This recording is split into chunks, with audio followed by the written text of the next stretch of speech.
Hello दोस्तों, सभी को नमस्कार, राधे राधे। सभी साथियों का स्वागत है YouTube channel let's education Kotputli platform पे। तो आज की क्लास का अपना टॉपिक होगा पॉलिटी के अंदर संविधान की विशेषताएं। इस टॉपिक से संबंधित एग्जाम्स के अंदर क्वेश्चन पूछे जाते हैं। गत वर्ष एग्जाम्स के अंदर ये सभी क्वेश्चंस एग्जाम में पूछे गए हैं। तो जो भी साथी नया जुड़ा है वो चैनल को बेल आइकन के साथ में सब्सक्राइब करें।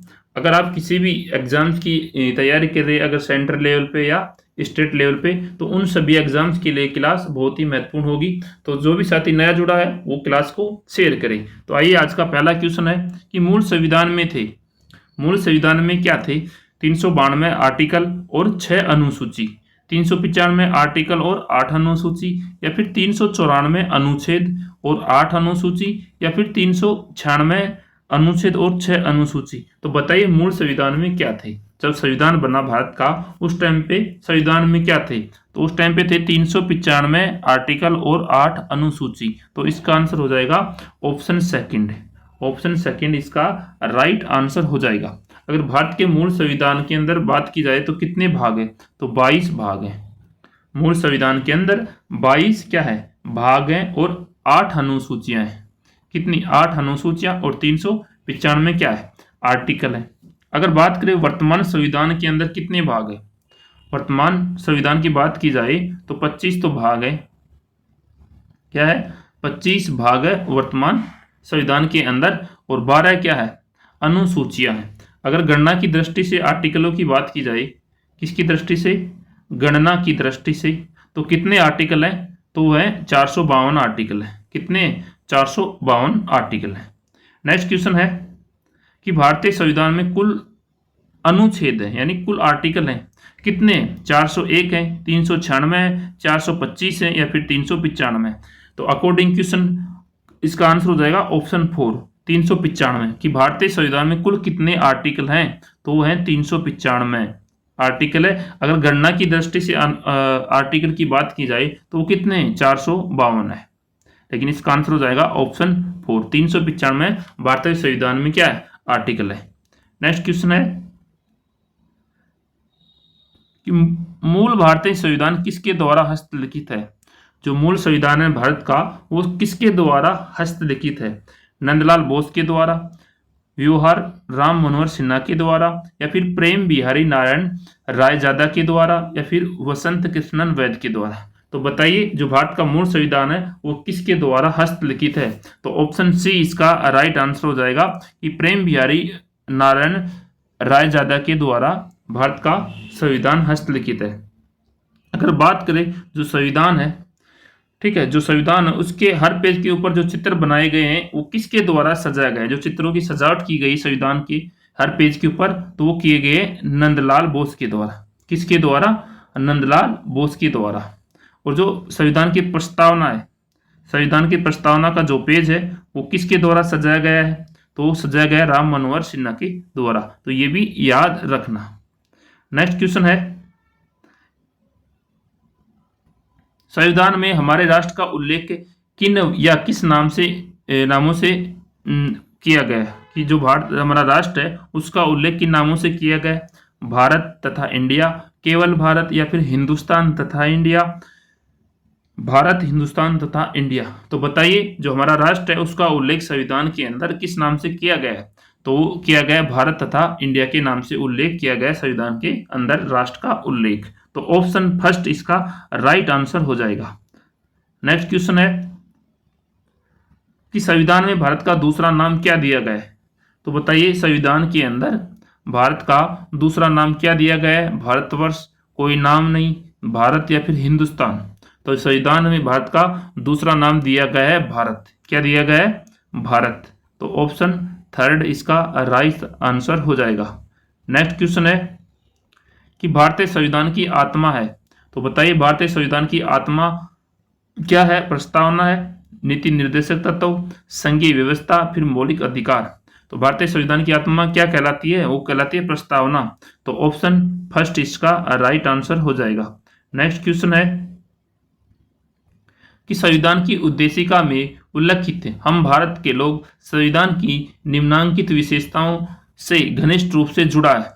तो बताइए क्या होगा इसका आंसर? ऑप्शन फर्स्ट है पंथ निरपेक्षता, संप्रभु राज्य, या फिर द्विसदनात्मकतावाद, या फिर स्वतंत्र न्यायपालिका। तो इसका आंसर हो जाएगा ऑप्शन सेकंड, संप्रभु राज्य। तो ऑप्शन सेकंड इसका करेक्ट आंसर होगा। नेक्स्ट क्वेश्चन है कि संविधान के, जो भारत का संविधान है, उसकी प्रस्तावना में दिए गए आश्वासनों का सही क्रम है। तो बताइए दिए गए आश्वासनों का सही क्रम क्या होगा? न्याय, समता, बंधुता या स्वतंत्रता, या फिर स्वतंत्रता, समता, न्याय, बंधुता, या फिर न्याय, स्वतंत्रता, समता, बंधुता, या फिर समता, न्याय, स्वतंत्रता, बंधुता।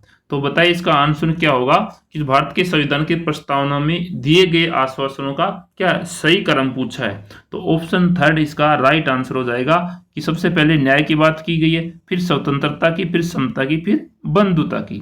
तो ऑप्शन थर्ड इसका राइट आंसर हो जाएगा। नेक्स्ट क्वेश्चन है कि उद्देशिका में शामिल स्वतंत्रता में शामिल नहीं है। तो बताइए इसका आंसर कि उद्देशिका में शामिल स्वतंत्रता में शामिल नहीं है। तो क्या शामिल नहीं है? विचार की स्वतंत्रता, विश्वास की स्वतंत्रता, उपासना की स्वतंत्रता, या फिर आजीविका की स्वतंत्रता। तो क्या शामिल नहीं है? तो आजीविका की स्वतंत्रता शामिल नहीं है। ऑप्शन फोर्थ नंबर का इसका राइट आंसर हो जाएगा। नेक्स्ट क्वेश्चन है भारत के संविधान की उद्देशिका में किस स्वतंत्रता का वर्णन नहीं है। तो बताइए जो भारत का संविधान है उसकी उद्देशिका में किस स्वतंत्रता का वर्णन नहीं है। तो किस स्वतंत्रता का वर्णन नहीं है? विचार का, विश्वास का, या फिर नैतिकता का, या फिर उपासना का। तो किसका नहीं है? तो वह नैतिकता का। ऑप्शन थर्ड इसका राइट आंसर हो जाएगा कि भारत के संविधान की उद्देशिका में नैतिकता का क्या है? वर्णन नहीं है। नेक्स्ट क्वेश्चन है निम्नलिखित में से कौन सा एक भारतीय संविधान की प्रस्तावना का भाग नहीं है। तो इन चार ऑप्शन में से बताना है कि इनमें से कौन सा भारतीय संविधान की प्रस्तावना का भाग नहीं है। तो बताइए कौन सा भाग नहीं है? समाजवाद, प्रजातांत्रिक, या फिर धर्मनिरपेक्षता, या फिर संघात्मकता। तो कौन सा भाग नहीं है? किसका? संविधान की प्रस्तावना का भाग नहीं है। तो ऑप्शन फोर्थ नंबर का इसका राइट आंसर हो जाएगा कि संघात्मकता भारतीय संविधान की प्रस्तावना का क्या नहीं है? भाग नहीं है, हिस्सा नहीं है। नेक्स्ट क्वेश्चन है भारतीय संविधान के किस लक्षण का उल्लेख प्रस्तावना में नहीं है। तो बताइए इसका आंसर कि जो भारत का संविधान है उसके किस लक्षण का उल्लेख प्रस्तावना में नहीं है? संघीय, समाजवादी, लोकतंत्रात्मक गणराज्य, या फिर पंथ निरपेक्षता। तो इसका आंसर हो जाएगा संघीय। ऑप्शन फर्स्ट इसका राइट आंसर हो जाएगा। नेक्स्ट क्वेश्चन है क्वेश्चन नंबर 13। संविधान की प्रस्तावना प्रेम्बल में भारत को निम्नलिखित में से किस रूप में घोषित किया गया है। जो संविधान की प्रस्तावना है, प्रेम्बल है, उसके अंदर भारत को निम्नलिखित में से किस रूप में घोषित किया गया है। अच्छा क्वेश्चन है, मोस्ट इंपोर्टेंट है। इसका आंसर बताइए क्या होगा? एक प्रभु सत्ता संपन्न लोकतांत्रिक गणराज्य, या फिर एक समाजवादी लोकतांत्रिक गणराज्य, या फिर एक प्रभु सत्ता संपन्न समाजवादी पंथ निरपेक्षता लोकतांत्रिक गणराज्य, या फिर एक गणराज्य। तो इसका आंसर हो जाएगा एक प्रभु सत्ता संपन्न समाजवादी पंथ निरपेक्ष लोकतांत्रिक गणराज्य। इसका राइट आंसर हो जाएगा ऑप्शन थर्ड। नेक्स्ट क्वेश्चन है कि भारत के संविधान की उद्देशिका में लिखित समता शामिल सही समूह कौन सा है। तो बताइए सही शामिल समूह कौन सा है इसके अंदर? सामाजिक और आर्थिक, या फिर आर्थिक और राजनीतिक, या फिर प्रतिष्ठा और अवसर, या फिर सामाजिक और राजनीतिक। तो इसका आंसर हो जाएगा ऑप्शन थर्ड, प्रतिष्ठा और अवसर। ऑप्शन थर्ड इसका राइट आंसर होगा। नेक्स्ट क्वेश्चन है कि भारतीय संविधान की जो उद्देशिका है उसमें किन शब्दों का प्रयोग किया गया है।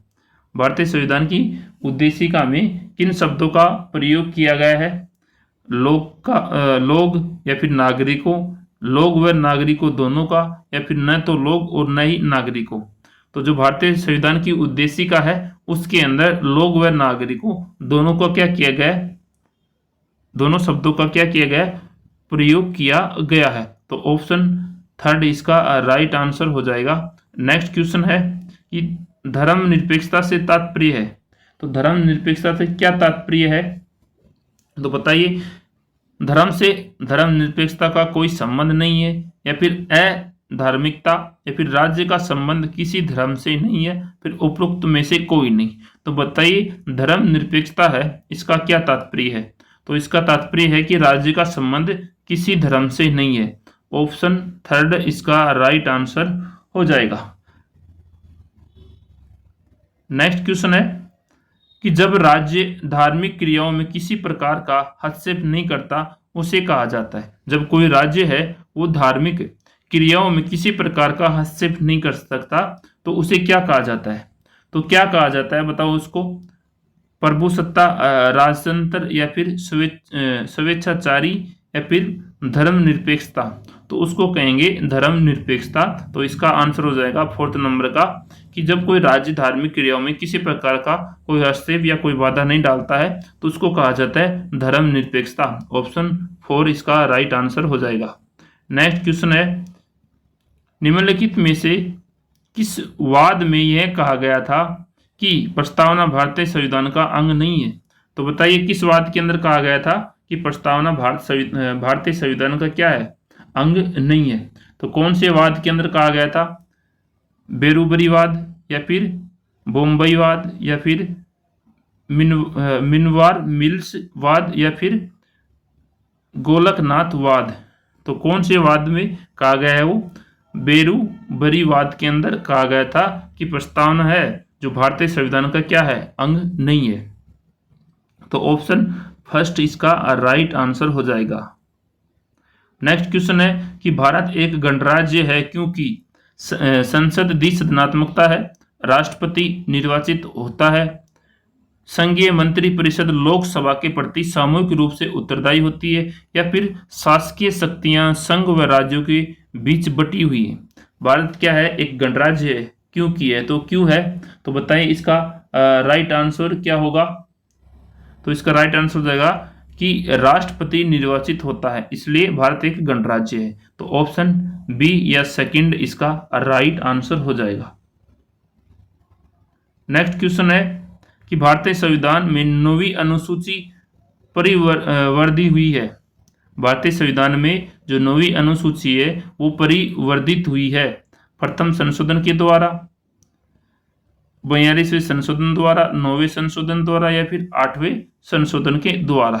तो बताइए जो भारतीय संविधान के अंदर जो 9वीं सूची है तो वो परिवर्तित हुई है किसके संशोधन के द्वारा, वो प्रथम संशोधन के द्वारा, ठीक है, यानी फर्स्ट अमेंडमेंट के द्वारा। तो ऑप्शन फर्स्ट इसका राइट आंसर हो जाएगा। और आज का लास्ट क्वेश्चन है कि भारत की भाषाओं का उल्लेख संविधान की किस अनुसूची में है। बताइए कि जो भारत की भाषाएं हैं उनका उल्लेख संविधान की कौन सी अनुसूची में है, 5वीं अनुसूची में, 7वीं, 8वीं, या फिर 10वीं। तो कौन सी अनुसूची में किया गया है भारतीय भाषाओं का उल्लेख, तो किया गया 8वीं अनुसूची, ठीक है, 8वीं अनुसूची। तो ऑप्शन थर्ड इसका राइट आंसर हो जाएगा। तो ये अपने मोस्ट इंपोर्टेंट क्वेश्चन थे भारतीय संविधान की विशेषताओं से संबंधित, और ये क्वेश्चन गत वर्ष एग्जाम्स के अंदर पूछे गए हैं। तो आप ये क्लास को बहुत अच्छे से दोबारा भी देख सकते हो। तो सभी साथियों का धन्यवाद, थैंक यू, जय हिंद, जय भारत। मिलते हैं नेक्स्ट क्लास में नए टॉपिक के साथ में।